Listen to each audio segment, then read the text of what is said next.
Hello, and welcome back to Beyond Earth News. I'm Zach. With me, as always, is David.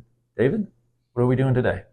In today's video, we're going to look at the recent announcements for the end of the International Space Station's mission.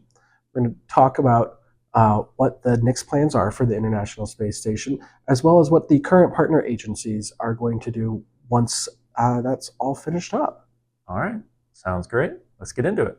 The International Space Station has been in orbit around the Earth since 1998, when the first module, Zarya, was launched on November 20th of that year. Modules were added over the course of its life, with the latest being added in 2021.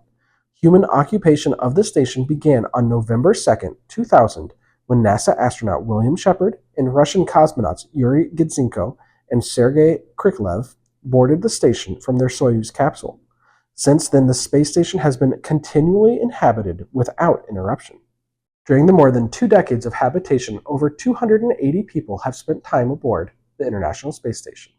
The longest stay aboard the station was set by NASA astronaut Frank Rubio and Russian cosmonauts Sergei Prokopyev and Dmitry Petelin, who were aboard the station for 371 days. Research of all kinds has been conducted on the station during its decades-long mission.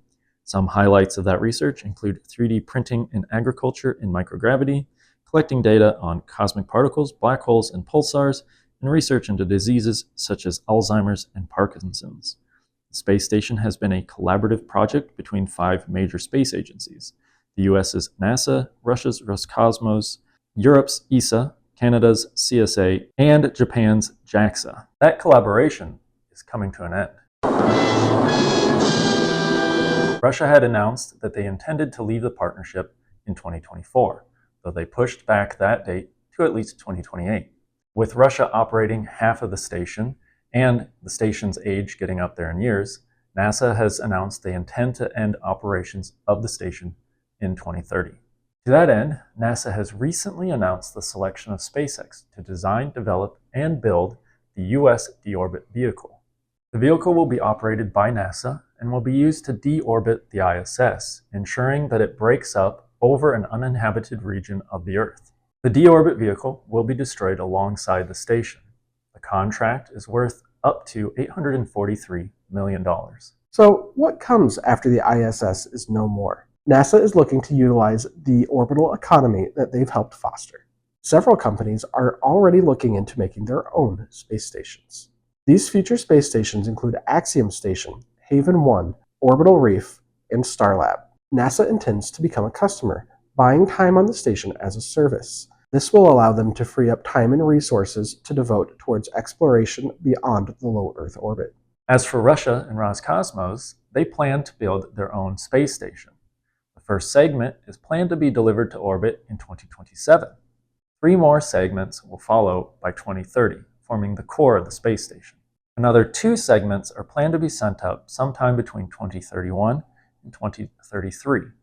Alongside the development of the new station, Russia plans to make a next-generation crewed spacecraft as well as upgrade the ground infrastructure of their space program. What about the other major partners? ESA has already signed a contract to be a customer with Starlab. Japan and Canada might be more focused on NASA's Artemis program and Lunar Gateway Station, or they may also look into partnering with various commercial stations as well. So, Russia is looking to pull out of the ISS as early as 2028, and NASA is looking to deorbit it by 2030. That is a momentous event, and the space station has been around for so long and such an integral part of everything that NASA and Roscosmos and everyone else has really been doing has been tied to the space station so integrally. I am hopeful that with some of the new space stations that they come out with, the commercial ones will be able to get more and more exciting and further out there, and see some new science and further develop that orbital economy that they've been working on. I'm of course going to be sad once they eventually do deorbit it, but it has served for a very long time, and I'm sure we can all agree that it's done a good job so far. What are your thoughts? Yeah, well, I agree. It will be sad to see it go. I mean, we've still got 6 years with it, but once it's gone, it'll be a little bit something missing from the night sky. I actually have a little app that helps me track it, so I can go out and see it as often as I can. But hopefully, with these new commercial stations that will be going up, maybe there'll be an app to track all of them, and there'll be more stuff to see up there. And then, I guess as far as NASA's goals and Russia's goals, and I'm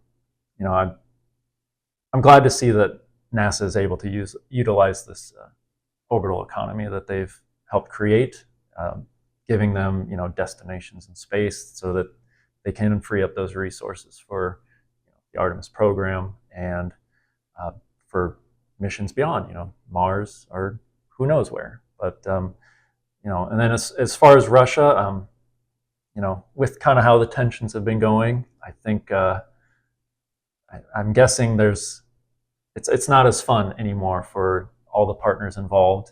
So I guess it makes sense for Russia to kind of go their own way, make their own space station, their own little destination up there, and I'm sure they'll continue to do their own research, have their own breakthroughs and develop their own technology. It might not be together as an international community, but it's still helping humanity figure out space and push beyond our little planet here. That's our thoughts, though. We always like to hear from our viewers, so please leave a comment down below. And make sure that you also like and subscribe for more Beyond Earth news. Thanks for watching.